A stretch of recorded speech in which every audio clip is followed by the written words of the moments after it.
Okay, the smoothie that we're going to make today is a meal replacement smoothie. It's one that I would actually eat in lieu of a meal. It can also be used as a post-workout recovery shake. And it's going to have a little bit more sweetness to it, and it'll have some protein powders in it, as well as some other things for base. You can see from a fruit perspective, we have a little bit of pineapple that I have cut previously that we'll be using in this. We'll also have some organic strawberries, some blueberries. But for the base, for the liquids, we're going to use a product called kefir. It's sort of like yogurt, but in a liquid form. It's kind of a Russian recipe. And then we also have some organic lemon juice that I'm going to add. We'll add some bee pollen. And then finally, we're going to add two different kinds of protein. One is the one on the right called Terrace Whey, which I highly recommend. It's vanilla in flavor, and it's whey-based protein. So whey is a milk-based byproduct. And this one happens to be RBHG free, which means it doesn't have the hormones. The cows weren't treated with hormones. And I'm a big fan of that. And then we have on the left some raw protein, and this is a non-whey based, plant-based protein. So those are the ingredients that we're going to be using for this particular smoothie. Let's go ahead and get started. Okay, first things first, we're going to go ahead and wash the fruits that have not yet been washed. And that, in this case, is our strawberries and our blueberries. I like to use a detergent. This is Veggie Wash. It's really good at getting excess dirts, waxes off.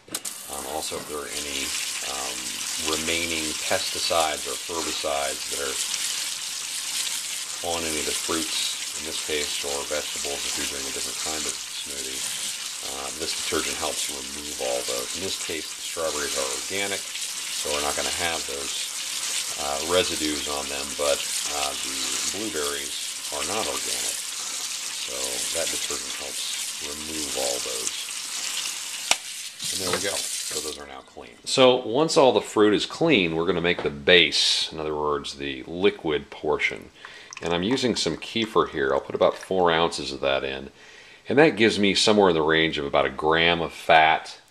It'll also give me about 4 to 5 grams of protein, and about 10 grams, 9 to 10 grams of carbs. Then we're going to go ahead and add a little lemon juice, and this really kind of adds a little bit of dimension to the smoothie so that it's not just completely sweet. And I usually put in about, for one serving, which is what I'm making here, I usually put in about 2 tablespoons. And that gives it a nice kind of tart sort of taste. Then we're going to use also some bee pollen. I like this because it's rich in minerals as well as some vitamin B12. And usually I'll put in about half tablespoon of that. We're obviously doing some estimating here.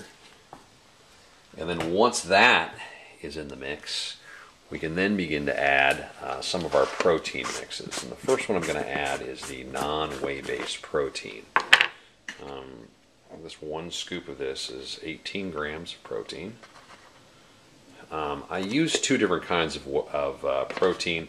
This non-whey based protein is actually really good for you for a number of reasons. You can kind of research it. The name of the product is called Raw Protein. It's really pretty reasonably priced. It also adds kind of a nice texture to the smoothie that you don't get with just the whey-based protein. So then I'm also going to add some whey-based protein, and this is vanilla flavored. This is going to actually add another 10 grams of protein. So this again would be a good meal replacement smoothie or even a post-workout recovery shake because of the amount of protein it has in it. So right now I'm up to about 28 grams of protein. Were this a post-workout shake for me at my weight at about 180, I'd probably add another 10 grams of protein to it, possibly even more. So that's going to give us our base. in what we're going to use for making sure there's liquid and powders at the bottom next to the blades. And one thing I almost forgot to add to the base, I remembered it fortunately right after I turned off the camera, is some oil. We're going to want some coconut oil for fat content here, since we really aren't getting fat content from anything else that we're adding to this, or at least not much fat content.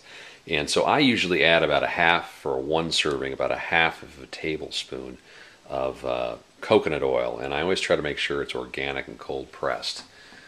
You don't want highly processed coconut oils. There are all kinds of negative health disadvantages to that. So make sure that it's cold pressed, it's organic, and you can't go wrong. This stuff is really good for you. So now we're going to start to add the fruits to the smoothie, to the blender.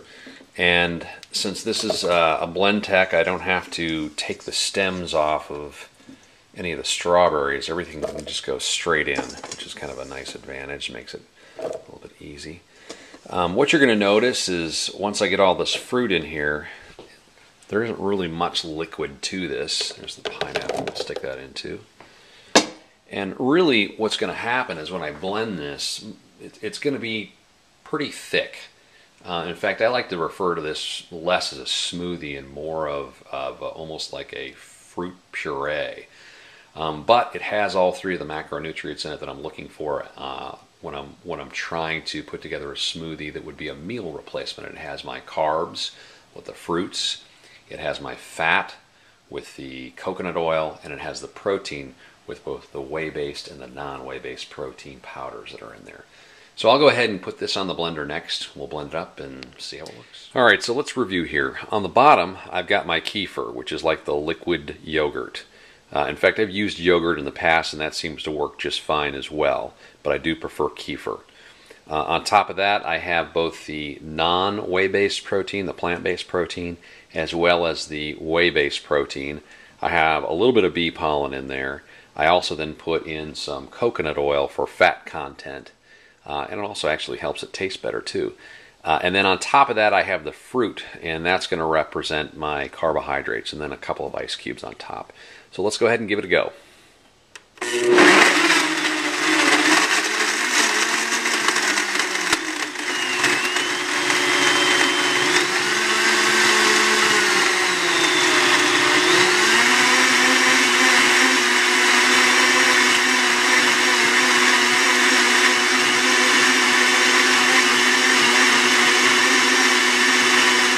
Okay, so the blend cycle is complete.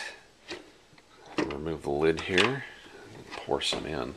You can see it's got kind of a nice sort of a purplish pink color, and that comes from mostly the strawberries. We'll pour it in. It looks nice and thick. There's a little bit left there. I'll finish that myself. Make sure I get all that protein. And you can see it's got a good color. It's got some speckles in it from both the blueberries as well as the strawberries, but you really don't see any of the strawberry tops in there. So the green strawberry tops just get blended in, and you don't see or really even taste them. I taste no difference when I take them off as opposed to when I leave them on. So I recommend leaving them on because there's a lot of good nutrients in those. So this is what the smoothie looks like, and I can tell you that it tastes good. You go ahead and try it yourself. Hope you enjoy.